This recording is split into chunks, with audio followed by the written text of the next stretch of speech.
Hello everyone. Welcome back to Student Academic Success Services workshop on self-editing. This is the final video in a three-part series. We are working our way through a self-editing checklist that can help you improve the clarity and effectiveness of your writing and identify your own sentence-level errors.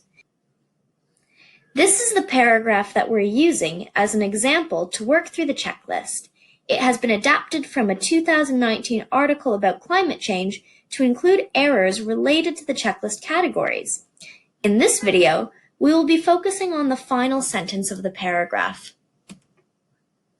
To review, these are the first three sentences of the paragraph. We edited them in the first two videos to address clarity, structure, and connectors. The paragraph now reads, although climate change is an urgent problem, both behavioral and policy responses have been insufficient to either reduce the volume of greenhouse gas emissions or adapt to a disrupted climate system. Significant efforts to raise public awareness of the dangers posed by climate change have been made, including work by governments and private corporations. However, these efforts have been insufficient because of people's need to feel efficacy to solve complex problems.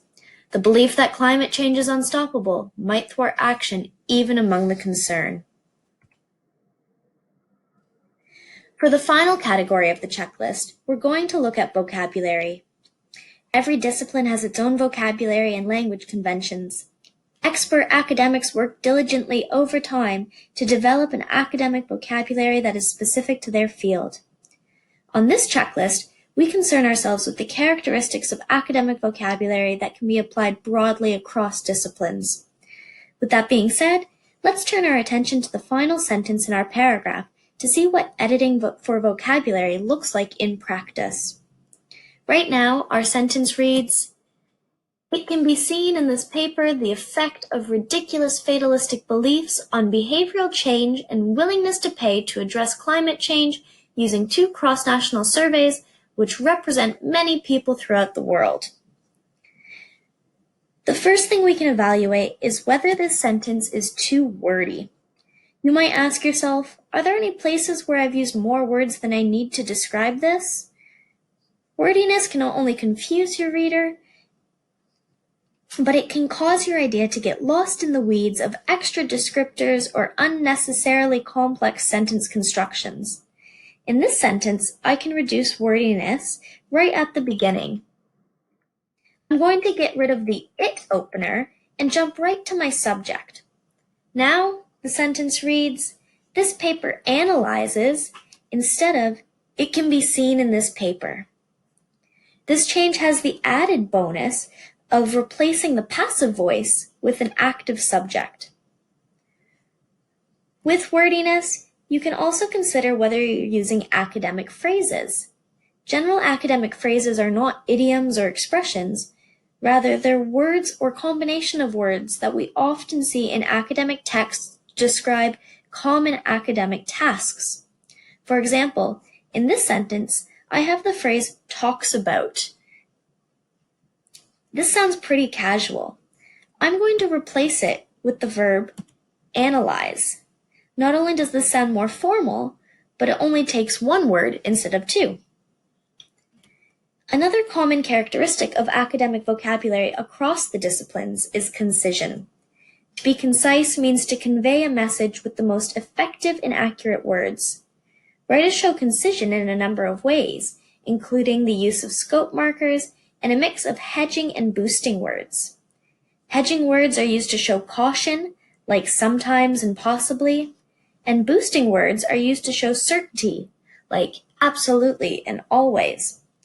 Expert academic writers tend to use more hedging than boosting words. Scope markers are words that indicate precision and focus. Often they indicate the extent to which an idea applies, either geographically or in time. If we look at this sentence, the description of who is represented by the survey data is all-encompassing and quite vague.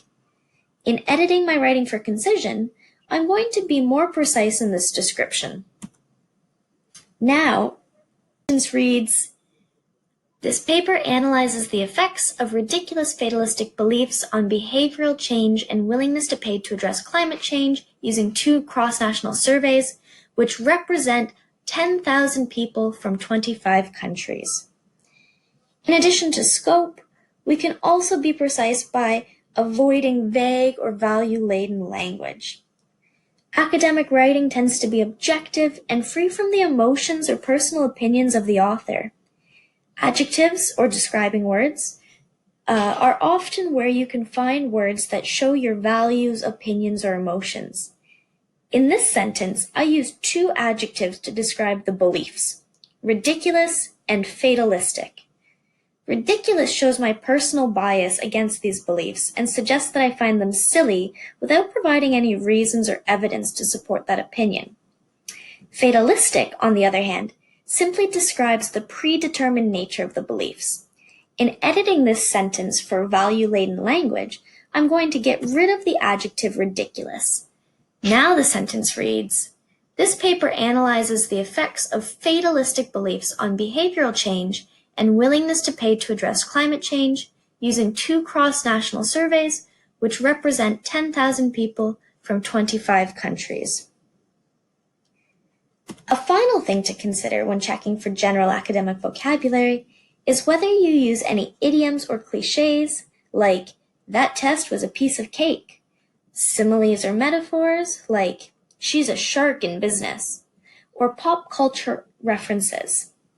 These elements are not objectively wrong, but they are not typical of academic writing. If you find them in yours, you might ask yourself, is this a choice I want to make? Is this adding any value to my writing? In this sentence, we don't see any of these elements. I wanted to remind you that you won't find every error from the checklist in your writing. That's okay. In fact, that's a good thing. Over time, you'll start to notice what your writing tendencies are and which errors you make most frequently, and you can start to edit specifically with these trends in mind. Now that we've gone through all 4 categories of the checklist over these 3 videos, let's review the changes we've made. Here's the paragraph that we've started with. After using the self-editing checklist, our new version reads, although climate change is an urgent problem, both behavioral and policy responses have been insufficient to either reduce the volume of greenhouse gas emissions or adapt to a disrupted climate system. Significant efforts to raise public awareness of the dangers posed by climate change have been made, including work by governments and private corporations. However, these efforts have been insufficient because of people's need to feel efficacy to solve complex problems. The belief that climate change is unstoppable might thwart action even among the concerned. This paper analyzes the effect of fatalistic beliefs on behavioral change and willingness to pay to address climate change using 2 cross-national surveys, which represent 10,000 people from 25 countries. Hopefully, you find this version easier to understand and can see how the sentence-level choices we made impacted our ability to effectively communicate the ideas. I want to conclude this workshop series with a note about choice making.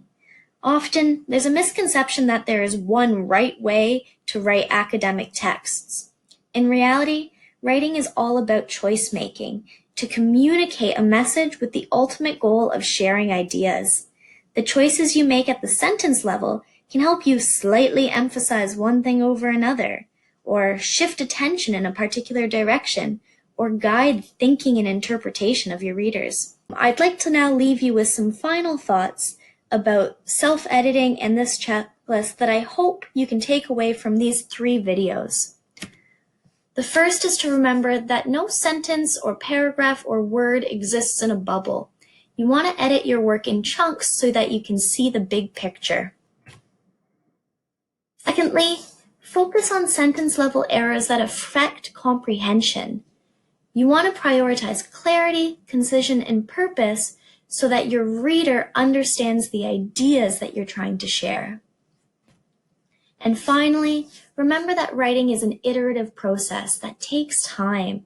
Be open to developing your self-editing skills and recognize that this doesn't happen overnight, but with work, you can start to see improvement and feel more confident in your writing.